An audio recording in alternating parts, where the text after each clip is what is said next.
In this lesson, we're going to be talking about executable types for Unix-like systems. In the early days of Unix, in the early 1970s, there was one executable format that was called a.out. And actually, compilers would generate a file called a.out if you didn't actually specify an output file. The compiler would generate a file called a.out when it compiled a program. Now, the a.out executable format has actually been superseded a couple of times. It was eventually replaced with the Common Object File Format, or COFF, C-O-F-F. Now, interestingly, the COFF executable file format was the basis for the Windows Portable Executable File Format. So Windows actually used this common object file format that was common under Unix for a while. It used that as the basis for its portable executable format.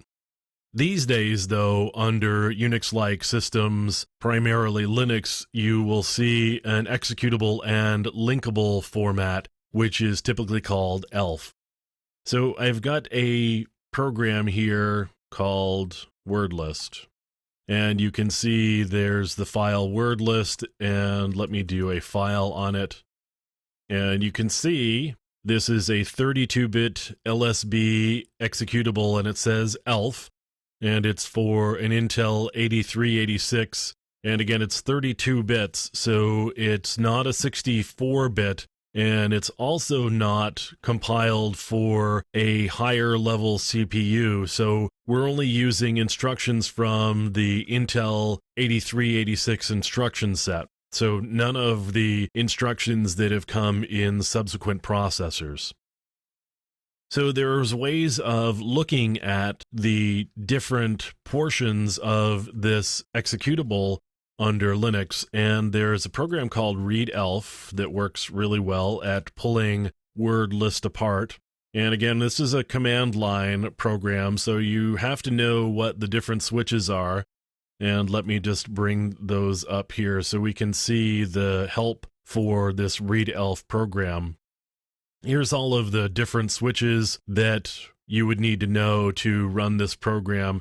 I'm just going to show a couple of examples here, so that we can actually take a look at a Unix program, or in this case, a Linux program, and see what's going on.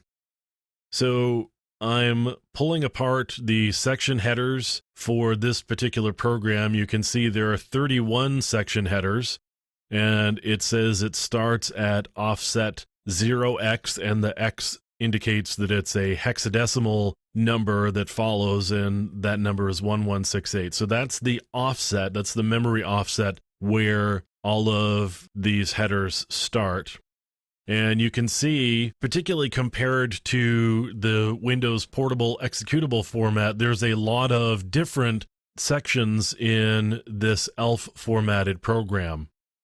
Now, the interesting thing about this is in the 8th column, there's a set of flags, and at the bottom, it says what the key for those different flags are. So we could take a look at, for example, the text segment, which is line 13, and it says AX, which means that's a segment that needs to be allocated, and it's one that can be executed. Now, why would we want to have execute flags on these different segments? Well, the reason is, if you've got a segment where there's data, you don't want that segment to be executed or executable, because that opens the door to things like buffer overflows, where we have the case where arbitrary code could be executed if a program could be executed in such a way as to trigger a vulnerability and trigger a buffer overflow. We don't want data segments in memory to be able to be executed. So you can see that these different sections actually have flags, which helps the operating system determine how it's going to handle each of these particular segments. So we've got some other ones here. I notice there is a few sections here that actually have the write flag turned on. And again, that's useful because not all segments need to be written to. So a text segment or a text section, we shouldn't be writing to that because that's the code that we want to execute, and we don't want the code changing itself or having somebody else change it as it's running. So we want to be able to just put that text segment in place and not flag it as writable at all. It needs to be allocated in memory so that there's some space for that text segment to live, but we don't want to be able to write to it once it's sitting in memory. So let's take a look at another thing here. We're going to look at relocatable sections, and I'm going to use the word list program again. And we've got some relocation sections that are noted here. You can see that there's a symbol name, which is the name that the linker used to point to a different function or a particular function. So you can see the different sections that are relocatable in this particular word list program.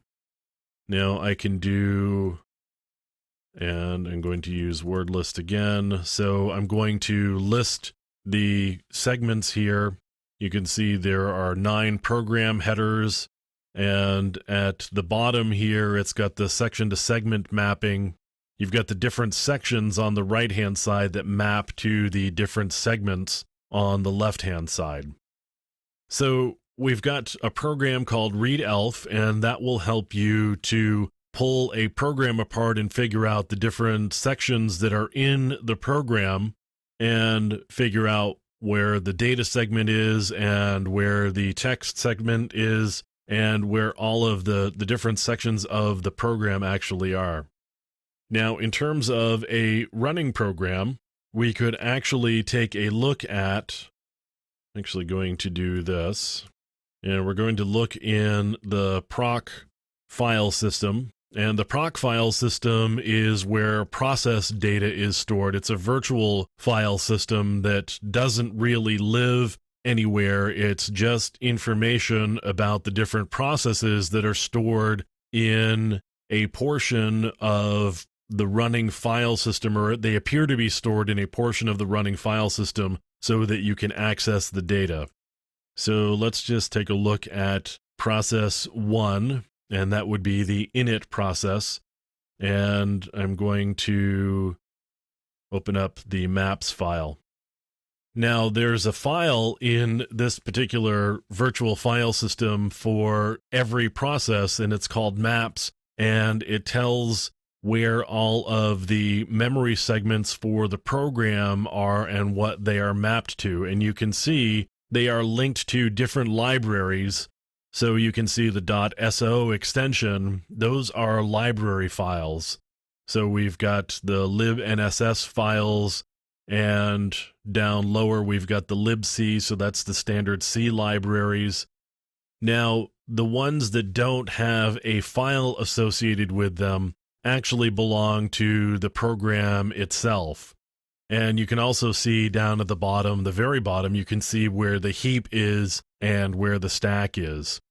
So we've got a way to not only look at the different segments of a static program, meaning one that's just sitting on the disk not executing, but we've also got a pretty easy way of looking at the different segments and where they are in memory of a program that's actually running and executing at the time that we are looking at it. So again, primarily you're going to be running into, on the Linux side or Unix-like operating side, you're going to run into this executable and linkable format, or ELF format. Now, Macintosh actually has its own format. Even though it's Unix-like, it's got its own executable file format called mock-O. And the reason it's called mock-O is because about a dozen years ago, when they rebuilt the Mac OS to take into account the acquisition of the company Next, they actually used the Unix underpinnings that were part of the Next operating system, and it used this thing called a mock kernel. So the operating system for Mac OS is actually a mock kernel, meaning it's Unix-like in nature, and Mach kernel was a very, very small kernel. It was designed to be small and fast. So Mac OS actually has its own executable file format called Mach-O, but when you're running into Linux or other types of Unix-like operating systems, you're probably going to be running into this ELF file format.